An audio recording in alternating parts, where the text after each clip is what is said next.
So I'm Simon Lewis, I'm Professor of Cognitive Neurology here at Macquarie University.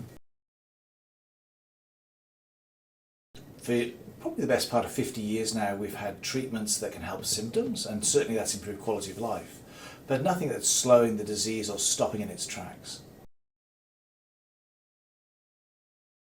Without a way of slowing the disease, our patients relentlessly pass towards the risk of nursing home placement, dementia, falls, things that we can't give good symptomatic treatment for.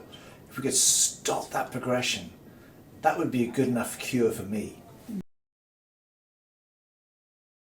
Our strategy for the SMART trial is really to target different pathways. So we know that there are lots of things that go wrong in Parkinson's disease. And being able to tap into drugs that we know are safe, available, that we can use and maybe even translate into the clinic quickly, gives us that edge of using repurposed medications. This is the world's first platform trial, and what that means is we get to try different drugs in the same trial, the same protocol. On top of that, we've chosen those drugs to target specific pathways that we think are important in the disease. On top of that, we have blood biomarkers that can tell us, did that drug actually engage the target? Did it reduce inflammation? Did it modulate those other pathways we think are important? And finally, we've got the genetic signature of every patient. And people will be aware that not every drug works for every patient. So what we should be able to do is to select patients in the future that we have a greater expectation are going to respond to our treatments. Many trials that try to cure a disease fail.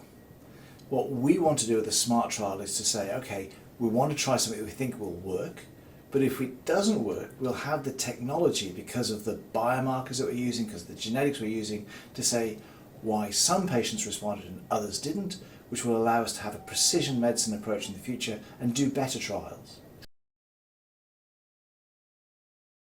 So one of the exciting things about the Australian Parkinson's mission is that all of our trials have got the standardised protocol, which means we have a plug-and-play way now of testing any drug. And in future, it may well be that we can drop the placebo arm because we'll have enough of those. And we know the natural history. If we do the same trial, it means we can actually get everybody some treatment. We have 2 of these trials, the first of which, the last patient visit is next week. So what we're hoping is that before the end of this year, we'll be able to let our patients and the scientific community know the outcome of that first trial. Our second trial is actively recruiting. We're aiming to close that recruitment by the end of this year, but hopefully we can use an exposure like this to get more patients involved. The Australian Parkinson's Mission was incredibly lucky to get supported by the Medical Research Future Fund. This is a bold step because these sorts of trials for industry to take on are extremely expensive.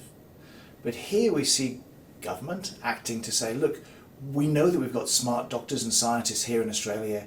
Can you advance the field? Here's some money. Because if we can show that it works, industry will surely come.